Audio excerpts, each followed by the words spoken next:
Hey everybody, welcome back to Ghost Hunters Corp. Today I got something a little different. I've been playing the game for the last couple days pretty extensively online with Dusk, with RBD, with Crimson Rose, a couple other people, as well as by myself. And I've noticed one issue with the game that I think really needs to be called out. So, to call out that issue in the most hilarious way possible, I am going to finish an exorcism in under 30 seconds.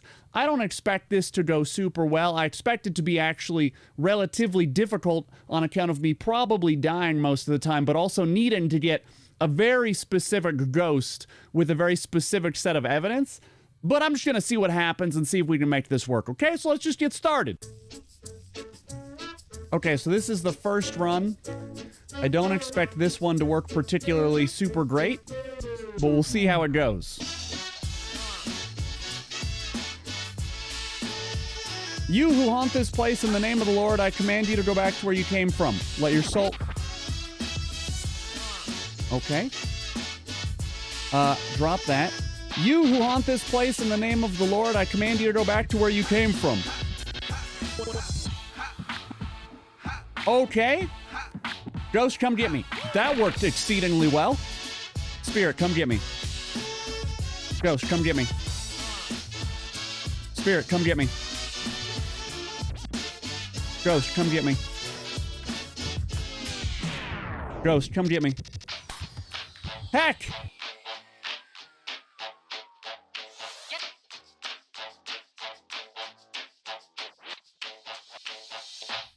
Poltergeist, throw salt, we win. Oh no, it was a demon.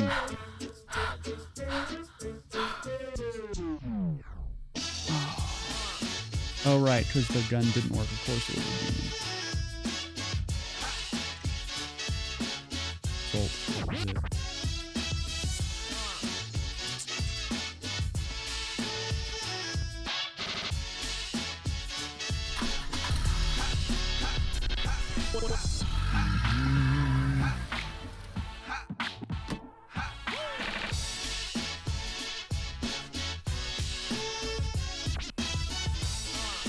The other problem with salt is it's super hard to get it to go where you want.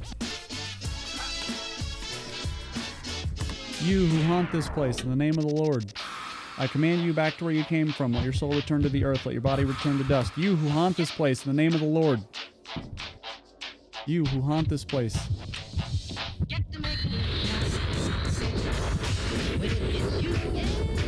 Oh, that may have been it. That may have been it. That was so fast.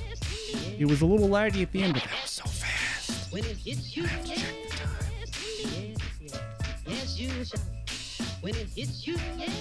Let's see. The book worked. It may have been a poltergeist or a demon. I'm just going to say poltergeist because it came after me. That may have been a wrecker. I'll have to time it. We'll see what we ended at. Did I scuff the beginning of that? No, I think the beginning of that was fast. Oh, I got it right, too. Look at that. Poltergeist. Okay, now I gotta go time it. I'll be right back. Okay, I actually timed it, and my official time was 26 seconds. I timed it from the moment the stage started until the ghost exploded into little white orbs. 26 seconds. So I managed to do it actually in under 30 seconds, and if I had actually turned and shot into the right room, I think the ghost was there spawning. And if I had focused my shot there instead, it would have been even faster. I think I could have gotten out of there in about 20 seconds. There's like a huge amount of time save that you can still do. Anyway, the recap, because I'm not using all the footage. I started doing this at like 1 p.m. today. It is now about 8 p.m. So that was like 7 straight hours of trying to run this over and over again. I got from like level 17 to level 27, and I have 10,000 money to spend. I don't recommend you do this. Along the way though, I discovered one exploit. I discovered a way to get out of any map in the entire game. I discovered a couple tricks to identify ghosts and patterns. But really, I had started this day just to try and figure out, like, can you actually do this? Like, is this possible, right? Because they set it up that, yeah, I thought it was possible, right? You just got to get a little luck on your side, choose a few of the things correctly, and then you go in and you get it done.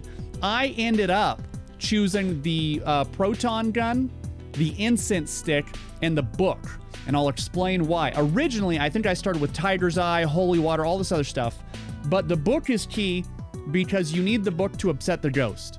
And oftentimes, the book will, for one, it upsets them so that it gets them into your area. The incense stick affects the entire room instantly. It doesn't have to be near, it just has to be in the room, so that's why that was. The book, I found that if you read the one line up until, you know, you who blah, blah, blah in the name of the Lord, if you stop right there, it angers the ghost because you've started the exorcism. It almost always comes straight to you, but you stop there because if you read even one paragraph further, often it will exorcise the ghost with the book, and you don't want that. So you pause, let the incense stick kill the ghost, then continue reading, and it doesn't affect it. It still thinks you're in the middle of that, as long as you don't do anything, go anywhere. And after that, I say it one more time to get the ghost upset again, and I just blast it. But that I had to get lucky that it was either a poltergeist or a child. Those are the poltergeist? Yeah, poltergeist or a child. And those are the only two it would work on with that setup of items. And I think that is the fastest setup of items that you can do in the game. Can you do the same thing on any level? As long as it's basic, yeah. Once you go up to the advanced tier levels, you need, you have to get very lucky to have only 3 pieces of evidence. And so I'm not going to do that. I just wanted to do this as a proof of concept, and then I got addicted to running it. And so, yeah, I mean, 26 seconds. If you would like to try and beat my time, you got to beat 26 seconds. Good luck. I'm sure someone will figure out something to do it way faster. I'm not the smartest person in the world, but 26 seconds at this point, I believe, is a world record, so I'm pretty happy with that. Got it all done on a Sunday. Anyway, that's it. I hope you guys enjoyed the video. It may open a lot of questions. It may raise a lot of concerns with people.